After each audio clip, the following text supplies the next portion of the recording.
Hoy tenemos el privilegio de tener una parte especial. Natalie Chalá y Tiago Santos nos van a compartir con nosotros el tema entrega. Y luego sí, lo invitamos a Jerry a pasar.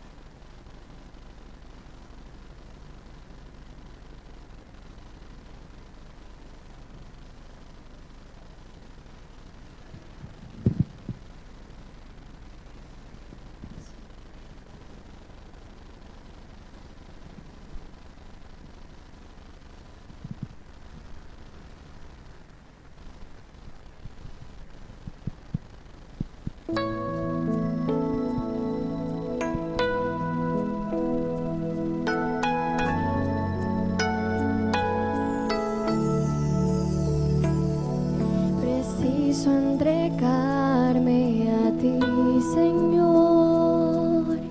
Quiero entregarme a ti.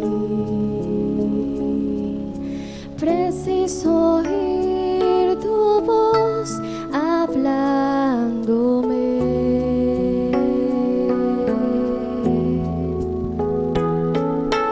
Não tenho nada que oferecer, solamente coração impuro e pecado. Pero aqui estou, acepta-me, Deus.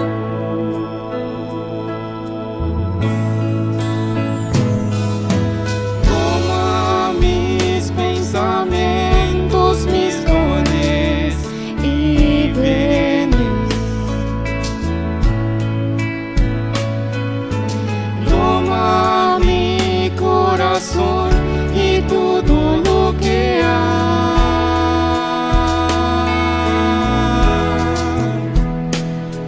Renueva, Senhor, mi vivir. Derrama en mí tu amor. Quiero por siempre servirte, mi Señor.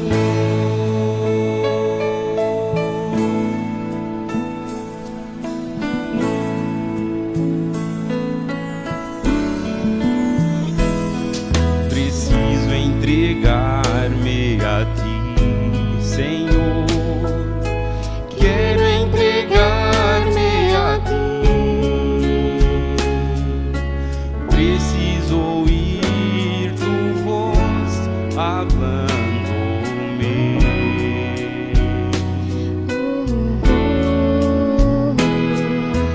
No tengo nada que ofrecer, solamente corazón impuro y pecador, pero aquí estoy, acéptame, Dios.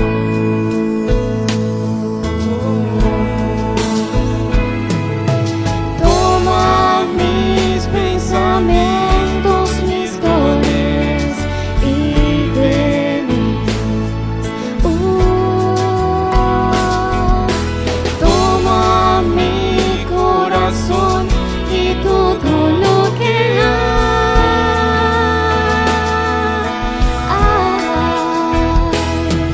Renueva, Señor, mi vivir.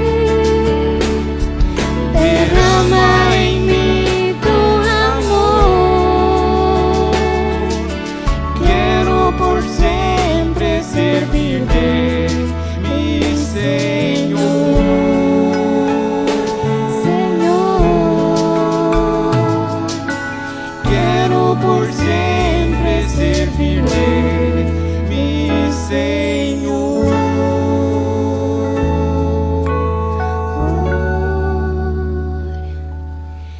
Quiero por siempre servirte, mi Señor.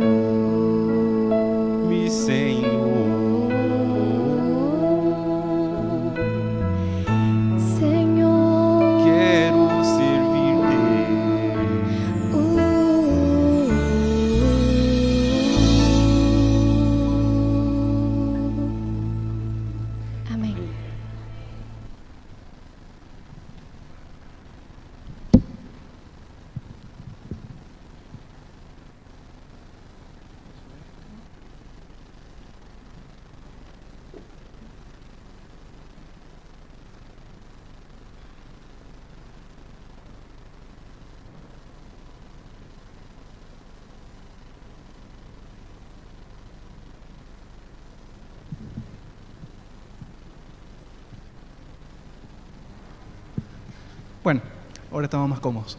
Un feliz sábado para todos. Ya estamos a punto de terminar este día especial, este día de reposo. A Dios gracias que nos acompañó un lindo clima. La verdad que el verano se hizo esperar, pero bueno, finalmente llegó. Es un día muy especial porque de alguna manera damos finalizada una semana y estamos a las vísperas de que comience otra semana. Y de alguna manera especial, estas fechas terminan siendo muy especiales y un tanto atípicas por el hecho de que estamos cerrando una etapa, estamos cerrando un año y por supuesto que estamos a las puertas de Dios mediante un 2016. De alguna manera, fin de año se convierte en el momento en el cual te pones a pensar en probablemente aquellas cosas que no hiciste, aquellas cosas que sí hiciste, bien o mal, pero las hiciste. A veces fin de año se convierte en el momento para pensar en decir, había prometido que esto no lo iba a hacer, pero bueno, tengo la chance de Dios mediante reivindicarme al año que viene. De alguna manera, este periodo, estas últimas semanas, antes de que cambiemos, pasemos a una nueva etapa de nuestras vidas, se convierte en un momento para pensar. Y pensar en probablemente la versión buena de nosotros y pensar de alguna manera también en probablemente la versión no tan buena de nosotros. En aquellos momentos de este año, en aquel día a día, en el cual salió aquella versión de mí que probablemente me hubiera gustado tener un poco más escondida y que no saliera. Y pensar en probablemente aquella versión de mí más angelical, más mesurada, tal vez, que hubiéramos querido que se hiciera ver más veces durante el año. Y es en esa dicotomía en la que a veces nos enfocamos en esta etapa del año, en esta, podríamos decir, ambivalencia en la cual, bueno, el yo malo o el yo bueno, ¿cuál de los dos va a aflorar? De alguna manera, en la historia y en la Biblia hay personas que uno no puede entender cómo es posible que en el mismo ser humano haya tanta divergencia. Hay un personaje que en particular a mí siempre me llamó la atención, François Pétain. Pétain, este señor, fue considerado el héroe de Francia en la Primera Guerra Mundial. El héroe de Verdún, como se lo conocía, fue de alguna manera el gestor de que Francia no perdiera territorios contra Alemania y es más, pudiera ser uno de los grandes ganadores de la Primera Guerra Mundial, condecorado con los mayores honores hasta ese momento, condecorado como mariscal de campo por la República Francesa y bueno, hasta ese momento no había nadie mejor que Pétain en la historia de Francia republicana. No pasó mucho tiempo hasta que el estallar de la Segunda Guerra Mundial se hizo sonar en todo el mundo. Y es curioso porque se sabe ahora de que este François Pétain apoyó directamente al Tercer Reich, el nazismo en Francia, mandó tropas a que peleen a favor del eje en el frente ruso, de alguna manera cohibió o limitó la entrada de muchachos judíos a las universidades, contribuyó con el holocausto nazi. Y claro, cuando termina la Segunda Guerra Mundial, aquel hombre que en la Primera Guerra Mundial había sido considerado como un héroe militar, como un héroe de la patria, como un prócer del país, cuando termina la Segunda Guerra Mundial es condenado a muerte. Y solamente en favor de los méritos que tenía se cambió la sentencia a una cadena perpetua. El nombre de Pétain cae en el deshonor hasta el día de hoy y se revocan todos los honores que en un momento él tuvo. Y uno se pone a pensar, ¿cómo es posible? De alguna manera, ¿cómo puede encajar de que en la misma persona hayan todos estos tipos de ambivalencias?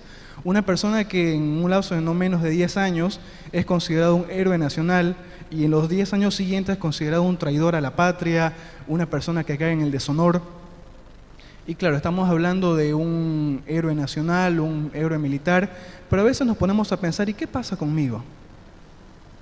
Hay días cuando me levanto en el mejor de mis ánimos tratando de hacer las cosas bien, diciendo, bueno, este va a ser un día excelente, prometo dar lo mejor de mí, pero cuando llegamos al final del día y llegamos a nuestro hogar después de haber concluido la jornada del día a día, decimos, bueno, este no fue mi día, lo comencé bien, pero no lo terminé como hubiera querido. Hay un personaje en la Biblia que la verdad significa mucho probablemente esta ambivalencia en la cual los seres humanos estamos de alguna manera inmersos, y precisamente Saúl. Nosotros conocemos mucho acerca de la historia de Saúl, primer rey de Israel, persona con un porte principesco, alto, simpático, de una buena familia. La Biblia habla mucho acerca de los orígenes de esta persona. Sin embargo, cuando empezamos a adentrarnos un poco más en su historia, nos vemos inmersos en que Saúl puede ser uno de los personajes, si vale el término, más humanos de la Biblia. Una persona que tiene éxitos realmente despuntantes, pero al mismo tiempo tiene fracasos realmente y tiene horas realmente oscuras en la vida de este personaje. Primera de Samuel, capítulo 8, del versículo 19 al 20, para quienes me quieran acompañar con la lectura, dice lo siguiente: pero el pueblo no quiso oír la voz de Samuel y dijo, no, sino que habrá rey sobre nosotros, y nosotros seremos también como todas las naciones, y nuestro rey nos gobernará y saldrá delante de nosotros y hará nuestras guerras. La situación en Israel era un tanto peculiar. Mientras todos los pueblos vecinos tenían reyes, Israel se gobernaba por un sistema teocrático en el cual había un juez, un profeta, el cual recibía la voz de Dios, la impartía para el pueblo y las directrices para el pueblo de Israel como nación. Sin embargo, lo peligroso que es cuando queremos seguir la moda alrededor nuestro, el pueblo de Israel dice, ¿por qué tenemos que ser diferentes al resto? ¿Cuál es la razón para que nosotros no tengamos un rey como el resto de las naciones? Y piden y exigen a Samuel de que tenían que tener un rey. Ya sea por el impulso hasta cierto punto necio de querer seguir el común denominador y seguir lo que decía la corriente, o en cierto modo también instigado por la corrupción de los jefes de turno, el pueblo de Israel se enfrasca, se encapricha en querer tener un rey. De alguna manera, una enseñanza que nos deja esta primera parte de la historia de Saúl es que puede que mis decisiones sean o serán incorrectas en algún momento de mi vida. Dios no va a aprobar aquello que está mal, pero me ama tanto que va a respetar mi libre albedrío. La historia de la Biblia está repleta de personas que a sabiendas tomaron decisiones incorrectas y Dios nunca apañó, nunca fue condescendiente con aquello que estaba mal, pero te ama tanto, me ama tanto que va a respetar mi decisión, respeta mi libre albedrío. Me ama tanto que va a respetarme incluso con el dolor de saber que mis decisiones podrán traer pena y dolor para mí y para las personas que están a mi alrededor. Con el tiempo nos daremos cuenta que no fue una decisión acertada. ¿Cuántos problemas hubieran podido ahorrar el pueblo de Israel si tan solamente hubieran seguido el plan de Dios en ese momento? Pero habían consecuencias ineludibles. El pueblo de Israel quería un rey, por lo tanto iban a tenerlo, con las consecuencias que vendrían después, pero lo tendrían. Primera de Samuel, capítulo 9, versículos 1 al 6, seguimos leyendo. Había un varón en Benjamín, hombre valeroso, el cual se llamaba Cis, hijo de Abiel, hijo de Zeror, hijo de Becorat, hijo de Afía, hijo de un benjaminita. Y tenía él un hijo que se llamaba Saúl, joven y hermoso. Entre los hijos de Israel no había otro más hermoso que él. De hombros arriba superaba a cualquiera del pueblo. Y se habían perdido las asnas de Cis, padre de Saúl, por lo que dijo Cis a Saúl su hijo, toma ahora contigo alguno de los criados, levántate y busca a las asnas. Y pasó del monte de Efraín y de ahí a la tierra de Salisa y no las hallaron. Pasaron luego por la tierra de Salim y tampoco. Después pasaron por la tierra de Benjamín y no las encontraron. Cuando vinieron a la tierra de Suf, Saúl dijo a su criado, el cual tenía consigo, ven, volvámonos, porque quizás mi padre, abandonada la preocupación por las asnas, estará acongojado por nosotros. Y el siervo le responde, he aquí ahora hay en esta ciudad un varón de Dios que es hombre insigne. Todo lo que dice acontece sin falta. Vamos pues allá. Quizá nos dará algún indicio acerca del objeto por el cual emprendimos nuestro camino. Es interesante porque cuando la Biblia habla acerca de Saúl, menciona claramente, o sea, no habla solamente de los atributos personales de Saúl, sino menciona muchas generaciones antes de él y dice que eran personas valerosas, personas valientes. De alguna manera, el personaje de nuestra historia venía de un hogar en una posición acomodada, en una posición encumbrada. Saúl era una persona valerosa, una persona con un porte digno de ser considerado rey, una persona que había nacido en una cuna privilegiada.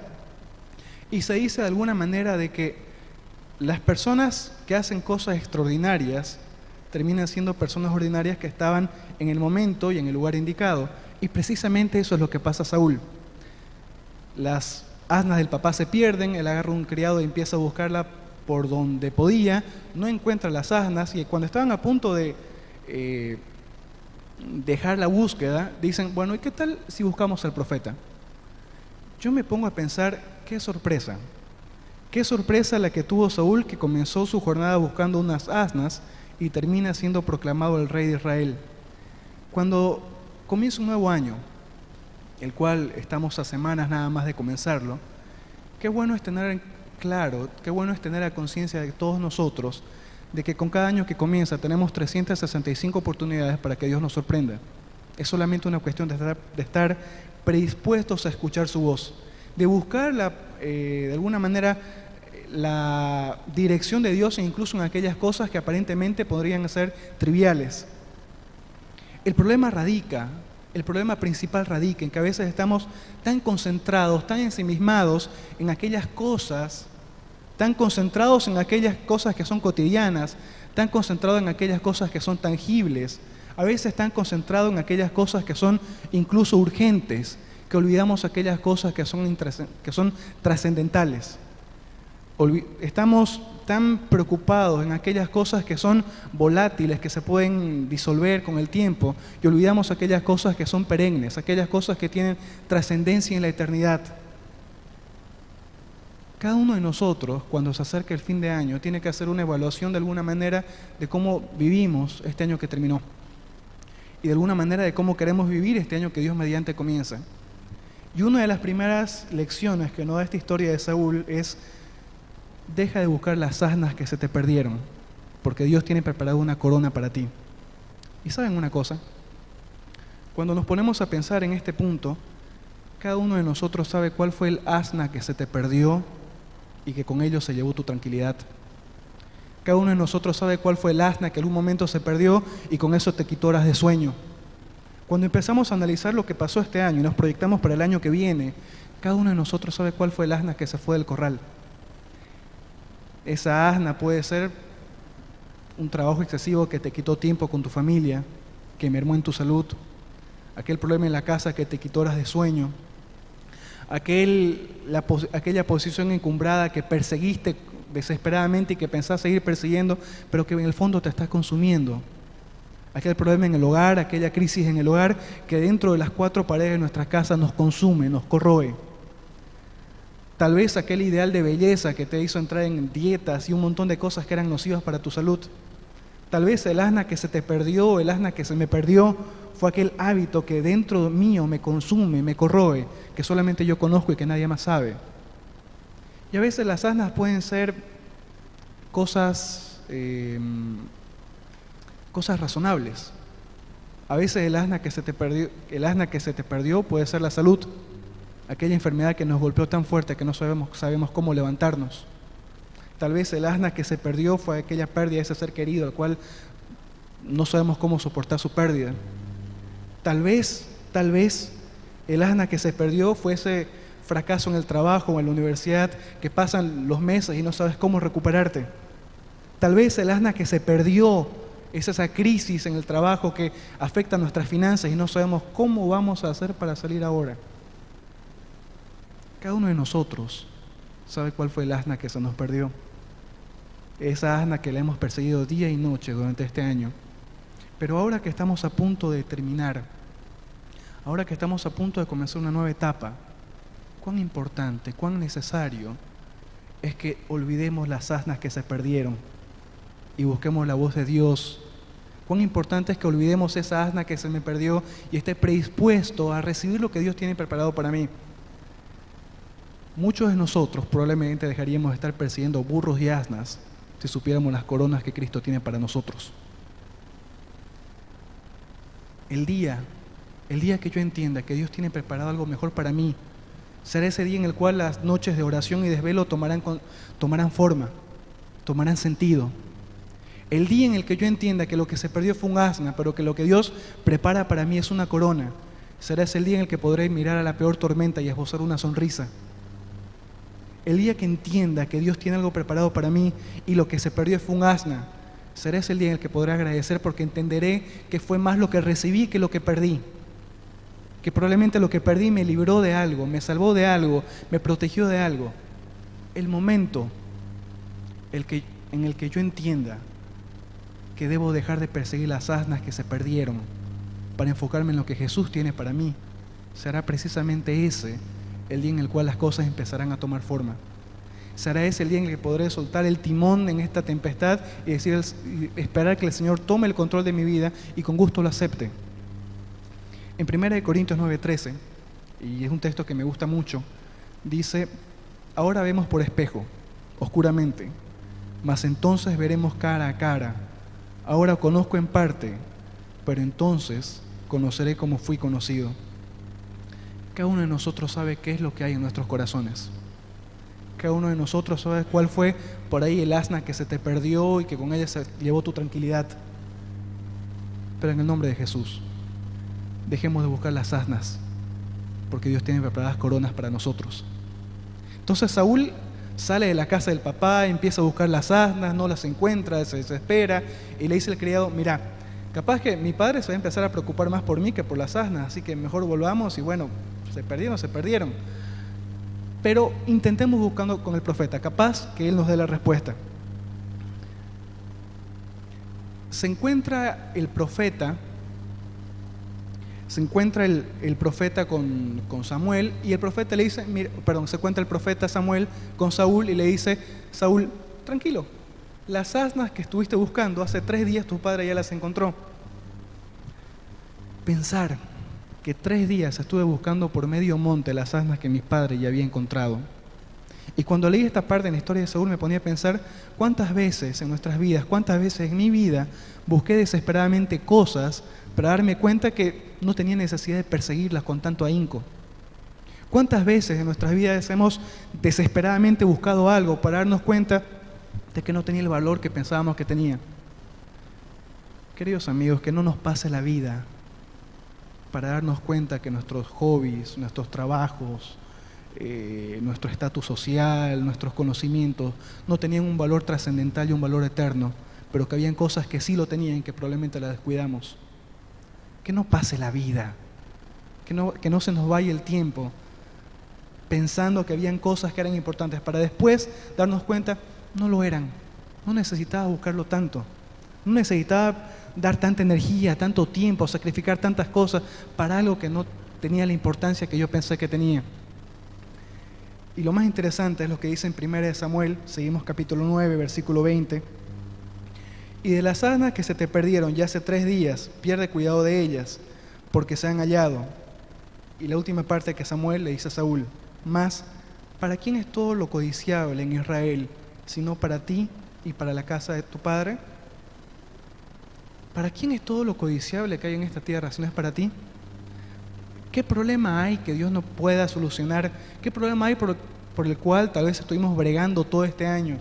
¿Qué crisis hay en mi vida que tal vez me estuve enfrascando en una lucha incesante y una lucha que me quitó todas las fuerzas para darme cuenta de que Dios podría haberlo solucionado desde el principio?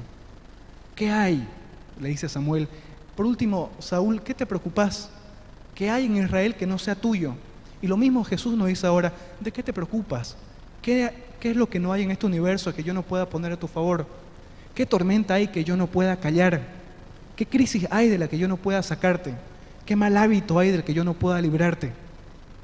Cuando leí esta parte de Saúl realmente me emocionaba, porque decía: tanto tiempo que pudo haber, tanto tiempo que malgasté probablemente buscando cosas que no eran lo ideal, probablemente cosas que no me edificaban, probablemente cosas que ni siquiera necesitaba, para darme cuenta que Dios promete darme más de lo que yo podría imaginar. Entonces Samuel se acerca a Saúl, lo unge con aceite, y en ese momento Saúl se convierte en el nuevo rey de Israel. Hay muchos detalles, y para no leer todos los textos porque es una cosa un tanto larga, hay muchos detalles acerca de del momento cuando Saúl es ungido como rey. Se dice de que, si bien es cierto, Saúl era una persona grande, fuerte, simpática y todo lo que hemos leído, era tímido. Cuando era el momento de ungirlo como rey, el hombre se esconde detrás de unas tinajas para que nadie lo vea, pero claro, tipo alto detrás de unas tinajas como que no pasa muy desapercibido. Hubo personas que no estuvieron nada de acuerdo con la coronación de Saúl, pero lo interesante es que la Biblia dice que cuando estas personas empiezan a murmurar, lo primero que él hace es disimular, no dar importancia. Y hablando acerca de procesos que terminan y procesos que comienzan, ¿cuántos problemas, cuántas dificultades nos podríamos haber ahorrado este año y nos podremos ahorrar en este año que comienza si hiciéramos lo que hizo Saúl en ese momento? Cuando las personas probablemente hablen mal de mí, cuando sienta que me veo atacado, que me veo cercado por comentarios, tomar la actitud de Saúl, ignorar, disimular, no darle importancia. Hay algo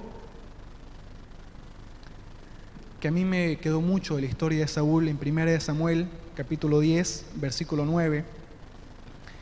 Dice: aconteció luego que al volver él la espalda para apartarse de Samuel, le mudó Dios su corazón, y todas estas señales acontecieron en aquel día.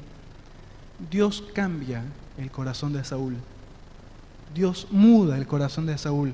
Y probablemente esa es la gran clave para comenzar de la mejor manera este año que comienza. Pedir que nuestro corazón sea cambiado. ¿Cuántas veces hemos luchado contra el mismo mal hábito, contra la misma falla de carácter? Porque a veces pedimos a Dios que cambie esa falla, que me cambie el chip del mal hábito que tengo, pero que mi corazón siga intacto como está. Señor, tengo el problema del chisme. No quiero ser más chismoso, pero yo estoy bien como estoy. Si hay cosas, si hay hábitos que necesitan ser cambiados, es porque en el fondo mi corazón necesita ser cambiado. Ojalá el tema terminara acá, nos diéramos una feliz semana y la historia de Saúl terminara acá. Pero sabemos que no terminó de esa manera. Se dice que de alguna manera el poder revela cómo son las personas. Y a medida que Saúl empezó a entrar en su reinado, es cierto que cosechó muchas victorias, pero poco a poco empezaron a verse ciertas grietas en el corazón de Saúl, ciertas grietas en el carácter de este hombre, ciertas cosas que lo marcaron, tristemente lo marcaron para la eternidad, de una manera en la cual no hubiéramos deseado que ocurra. 1 Samuel, capítulo 13, del versículo 7 al 14. Los filisteos, los eternos enemigos de Israel, deciden atacar al pueblo, los agarran desprevenidos. Los israelitas que no estaban en formación militar y no estaban listos para el ataque empiezan a esconderse en las cuevas, en las peñas, en los valles. Saúl tenía un ejército que poco a poco se empezaba a desbandar. Y leemos del versículo 7 lo que pasó. Y algunos de los hebreos pasaron al Jordán, a la tierra de Gat y Galaad, pero Saúl permanecía aún en Gilgal, y todo el pueblo iba tras él temblando. Y él esperó 7 días conforme al plazo de Samuel había dicho, pero Samuel no venía a Gilgal, y el pueblo se le desertaba. Entonces dijo Saúl: traedme holocausto y ofrenda de paz. Y ofreció el holocausto. Y cuando él acababa de ofrecer el holocausto, he aquí Samuel que venía, y Saúl salió a recibirle y a saludarle. Entonces Samuel dijo: ¿qué has hecho? Y Saúl respondió: porque vi que el pueblo se me desertaba, y vi que tú no vendías en el plazo señalado, y que los filisteos estaban reunidos en Micmas. Me dije: ahora descenderán los filisteos contra mí a Gilgal, y yo no he implorado el favor de Jehová. Me esforcé, qué muchacho más aplicado. Me esforcé pues y ofrecí holocausto. Entonces Samuel dijo a Saúl: locamente has hecho. No guardaste el mandamiento de Jehová tu Dios que él te había ordenado, pues ahora Jehová hubiera confirmado tu reino sobre Israel para siempre. Mas ahora tu reino no será duradero. Jehová se ha buscado un varón conforme a su corazón, el cual Jehová ha designado para que sea príncipe sobre su pueblo, por cuanto tú no has guardado lo que te mandó Jehová. La situación no estaba fácil para Saúl. Un enemigo lo superaba en número, sus tropas empezaron a desertar, había un sacrificio que ofrecer, pero el gran problema era que el sacrificio debía ser ofrecido por el profeta. Gabriel García Márquez dijo cierta vez que hay una frase muy latinoamericana, y es esa famosa frase de: ¿usted no sabe quién soy yo? Cuando alguien hace malo, ¿acaso no sabes quién soy? ¿No te suena quién soy? Y más o menos fue esa la actitud que tuvo Saúl en este momento. Por último, soy el rey. El que se equivocó acá: Samuel, discúlpame, pero fuiste vos. Quien no llegó a tiempo fuiste vos. Yo me esforcé, yo ofrecí el holocausto, yo salvé al pueblo, por lo tanto, el que metió la pata, que fuiste vos, no tenés nada que reclamarme a mí. Cuán errado, cuán soberbio, cuán miope estaba Saúl en su entendimiento. Atrás quedó el joven tímido, atrás quedó el joven humilde, atrás quedó el joven que disimulaba las cosas. Ahora Saúl no disimulaba nada. La culpa, Samuel, la tuviste vos. Disculpame, pero el que llegó tarde fuiste vos. Más bien, agradezcan que tuve la valentía, el coraje y la predisposición de ofrecer el holocausto. Qué triste es cuando dejo que la soberbia y el orgullo posen sobre mí. Cuán peligroso es cuando dejo que la autosuficiencia haga asiento en mi corazón. Porque en ese momento lo que pasó con Saúl es que distorsionó por completo las cosas. Aquello que debía ser un momento de confirmación de su reino, aquello que debía ser un momento de consagración para todo el pueblo, pasó a ser un show para subir la moral del pueblo. A Saúl no le interesaba quién hiciera el sacrificio.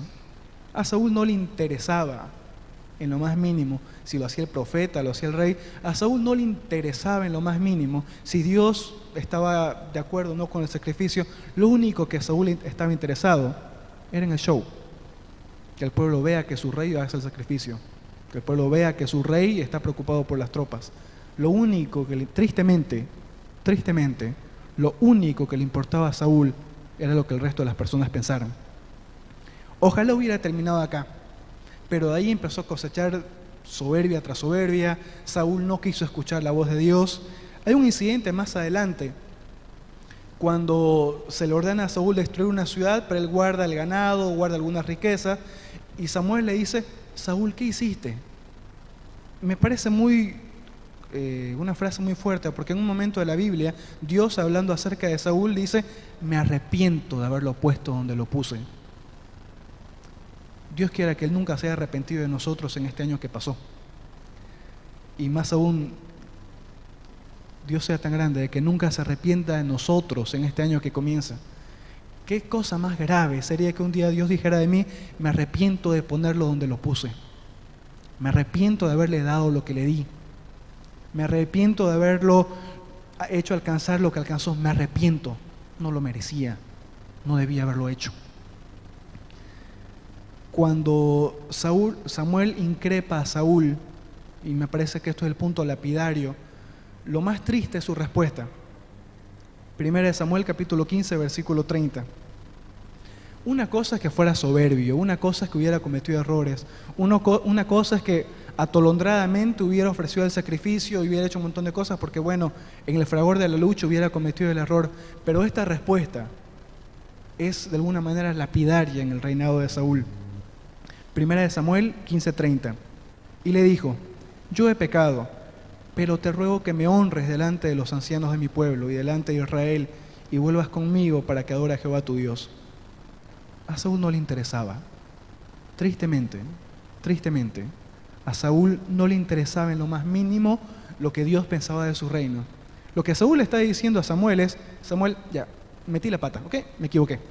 Pero posamos para la foto, para que todo el mundo vea que estoy bien con vos y por lo tanto estoy bien con Dios. Y bueno, sigo siendo el rey. Nadie tiene por qué saber si Dios está o no está de acuerdo con mi trono. Nadie tiene por qué saber si Dios aprueba o no aprueba lo que yo hago.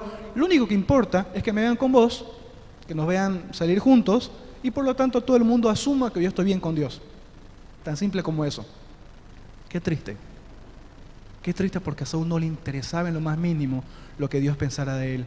Y el gran problema, ese momento en el cual Saúl pasa a ser, como la historia que contaba al comienzo de François Pétain, pasa de ser el héroe al villano, es cuando en un momento deja de preocuparse lo que Dios piensa de él y comienza a preocuparse más por lo que las personas pensaban de él. De ahí en adelante, el reinado de Saúl fue de tumbo tras tumbo. Intentó matar a David un montón de veces, fue poseído por un espíritu, mandó a asesinar a todos los sacerdotes, consultó con una hechicera, por último acabó sus días suicidándose, quitándose la vida a sí mismo. Saúl hizo cosas realmente malas. Pero para ir terminando, cuando me pongo a pensar de que Dios elige un hombre según su corazón y sabemos que puso a David. Bueno, Saúl mató gente, Saúl consultó con una hechicera, Saúl hizo cosas realmente feas. Pero David tuvo problemas de intriga, mintió, asesinó, adulteró. O sea, Estamos hablando de que Dios llama un hombre conforme a su corazón, una persona probablemente con errores tan crasos y tan feos como los tuvo en un momento Saúl. Y nos ponemos a pensar, ¿qué hace que cuando termina la historia de la Biblia, Saúl sea considerado un villano y David sea considerado un héroe?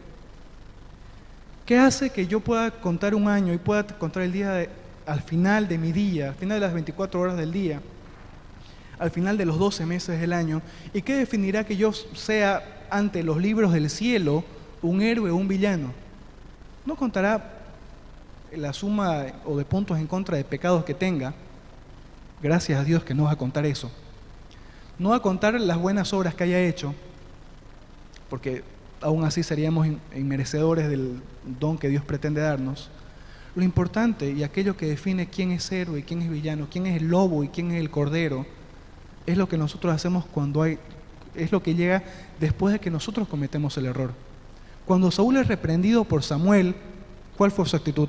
Mira, Samuel, conmigo por favor no te metas, yo soy el rey, estoy haciendo las cosas bien y por último yo sé qué es lo que hago. Cuando David es reprendido por sus errores, la Biblia es clara y dice que él rasgó sus vestiduras, sintió arrepentimiento, remordimiento por lo que había hecho. No está en relación a cuán malo sea, porque la Biblia es clara y dice que todos pecamos, todos destituidos, todos igual de malos. No está en relación a la cantidad de errores o que la cantidad de buenas acciones que yo cometa.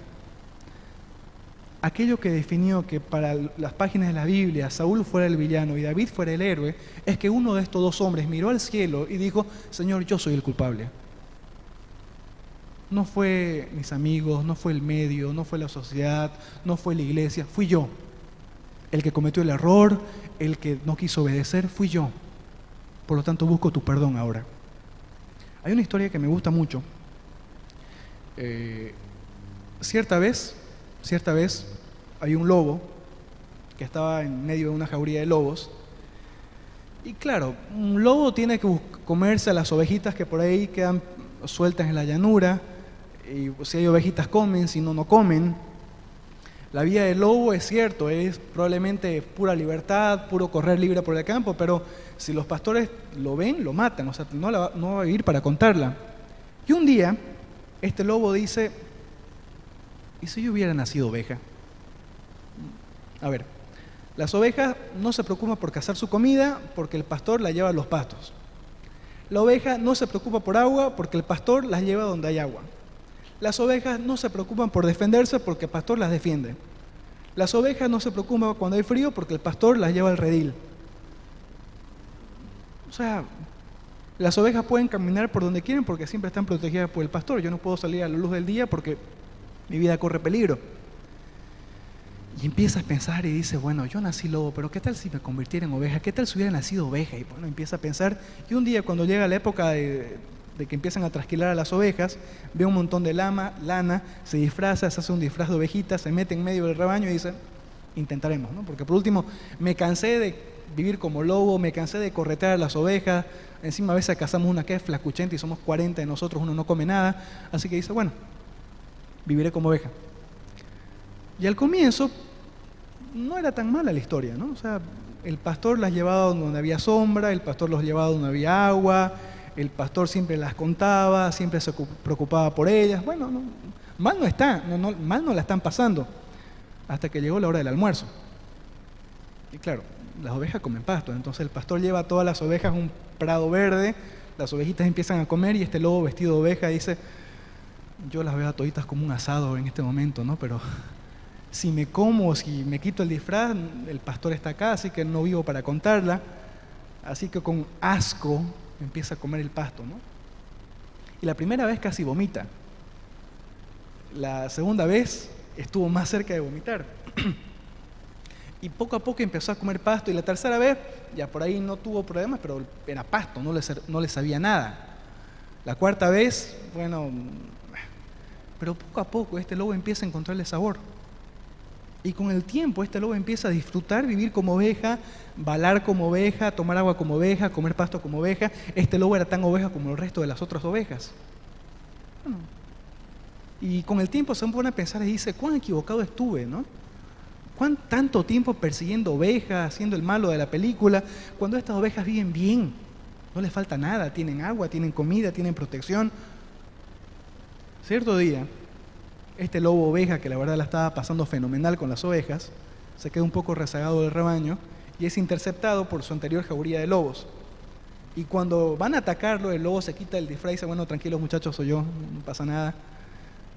Sus compañeros lo miran y le dicen, oye, vos estás loco, ¿no? O sea, ¿qué clase de ridiculez es esta de verte disfrazado como una oveja, comiendo pastito, haciéndome... Entonces, ¿dónde se te ocurre que vos podés ser una oveja? ¿De dónde? O sea, ¿bajo qué lógica? Y un poco con pesar, un poco con vergüenza y un poco a la fuerza, este lobo empieza a racionalizar y dice, bueno, un caballo nace caballo y es caballo, un tigre nace tigre y es tigre, una oveja nace oveja y es oveja, y bueno, un lobo nace lobo y es lobo, ¿no? Entonces, un poco con vergüenza, un poco presionado por la situación, se quita el disfraz y vuelve con su antigua jauría. La primera vez que cazan una oveja, y en cierto modo obligado por la situación, este lobo tiene que comerse a la oveja, se sintió el ser más miserable sobre la tierra. Decía, yo era uno de ellos. Es cierto, esta pobre oveja no era de mi rebaño, no la conozco, pero yo era una oveja. Yo disfrutaba de vivir como una oveja, ser una oveja. Y con el dolor y el corazón partido, participa del festín.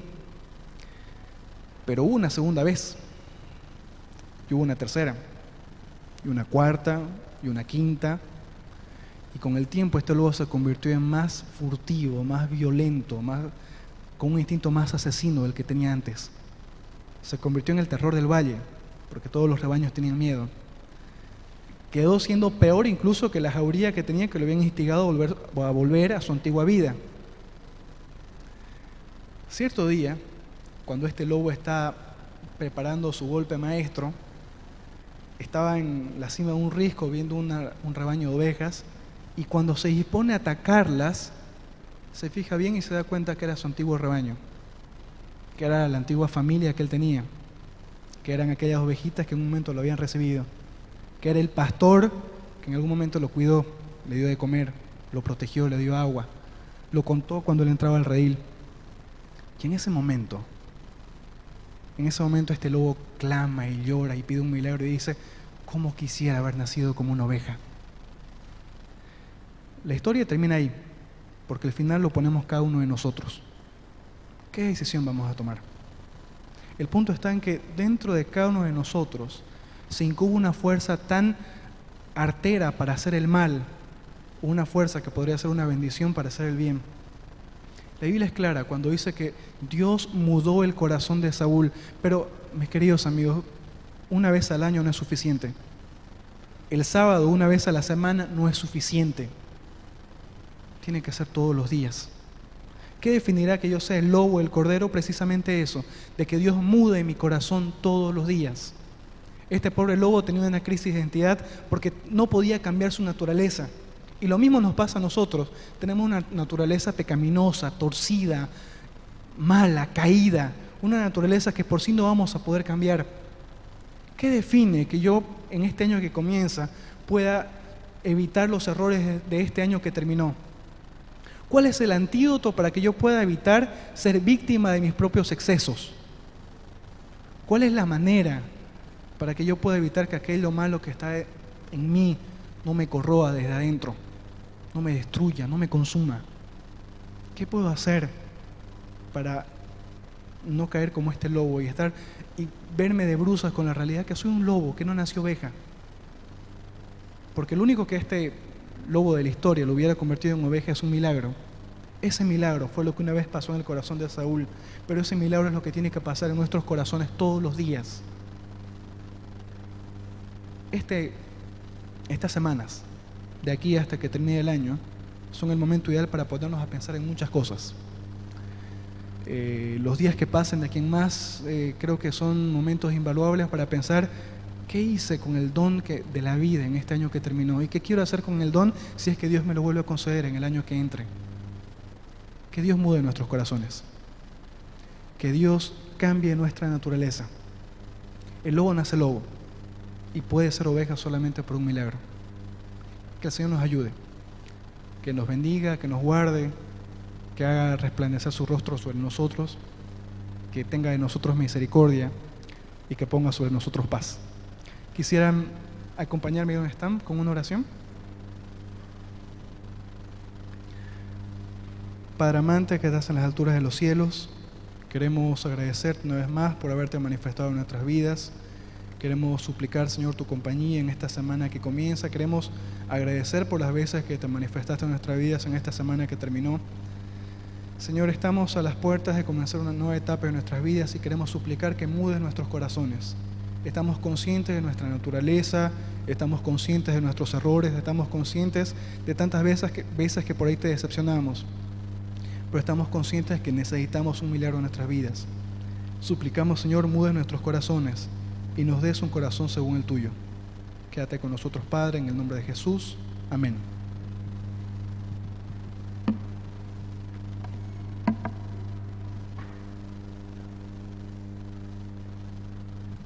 Le agradecemos a Jerry y los esperamos el sábado que viene. Vamos a tener un programa muy especial a cargo del coro de nuestra iglesia, un programa cantado y navideño.